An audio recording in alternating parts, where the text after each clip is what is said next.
Hi Jem, right, this is the fourth time I've tried to record this video. It would appear me recording a screen while I'm editing video is using a lot of system resources, so I'm going to try and cover this quickly. This screen here is the link that I've shown you. This is what you'd issue out to users every time we create a different iMovie area for you. So for different years, different classes, BBC News Day, they can all have their own areas. And it works just like a USB stick, except to mount it we do this. So if we click here for Mac, it tells us it will only work within school, it won't work outside, and you need to click the guest box to log in. So if we press OK, it will run a very small script that tries to mount the shared area. We tick the guest box and we press connect. And you'll see it mounts just over here, and we're in the drive. So the first thing to do, most importantly, is they have to create a folder. This will be their scratch drive. It's a place for them to store videos until they're in their events. So I'm just going to create it as this. I'm then going to copy some files into there, which I've got on another screen, and these are files that I'm going to use in my movie. So there's a PNG file, which is a picture, PSD file, which is the Photoshop version of it, and the MP4 file. So if we go into iMovie, first thing we do is we select that iMovie drive, that's the shared file. It might be called something different, depends what the share's going to be set up for, but for this example, the folder that we've mounted is called iMovie. In there we're going to create a new project. Again, it's got to be called my name, because it's a shared area and other people will be able to access it. So we put our name and then we call the project a name. Press create, that will create it for us. We're then going to import our movie file, which is already in the shared folder, so it should be quite quick. The quickest way of doing that is if we go into iMovie, the shared file, we find our file and we drag it up to here. It will go straight to that network location, which is a quick way of doing it. So this is our MP4. We're going to move it into the shared file. Again, that's the most important bit. We're going to call it, anybody will be able to see this event. We press import. It won't have to do much because it's already on the drive. It just needs to put it into the right folders for us. So we'll see it process it. Once it's processed it, it will appear here in our events. So while that's doing that, I'll just explain what we've got here. This is our censored image. If we open it, the image itself actually is a bit bigger than what we see just in the middle here. It's 720 along here and it's 480 along here. This is the right dimensions for it to appear in iMovie. And then this floats in the middle. It has transparency all the way around, and this is slightly opaque. It has an opacity of 75, or transparency of 75%. So if you look here, the PSD file, I'll leave these files here for you to have a look at. That's a Photoshop file. You can open it in Photoshop to see how I've created it. You can also use that as many times as you want. So if we go back to iMovie and we select my movie, right click,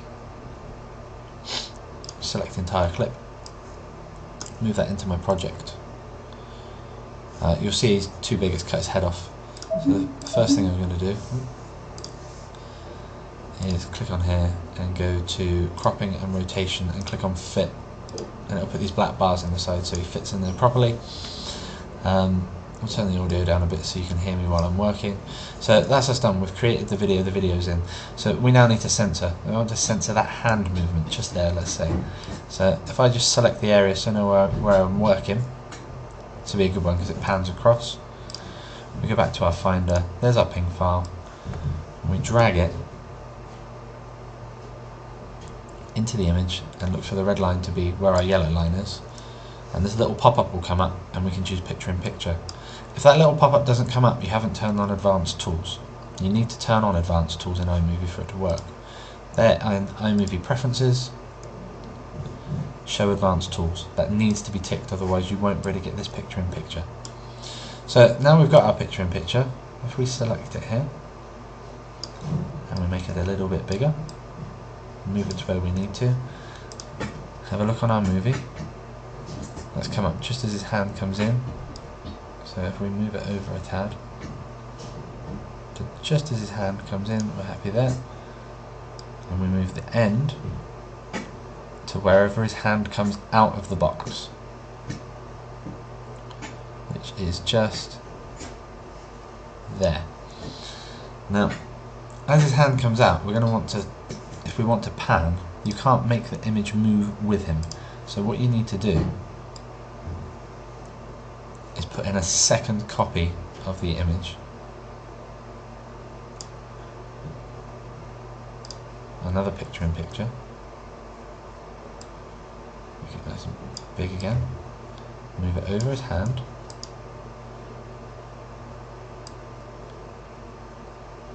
Butt it up as close to the other one as you can. Grab the end again and find out where his hand comes out of the box, and you're happy for it to disappear. So keep going. We'll see there. So now what we've done, if we move this back and press space to watch it play, as his hand comes up, there we go, censored. It's crude, but it works. Hope that helps.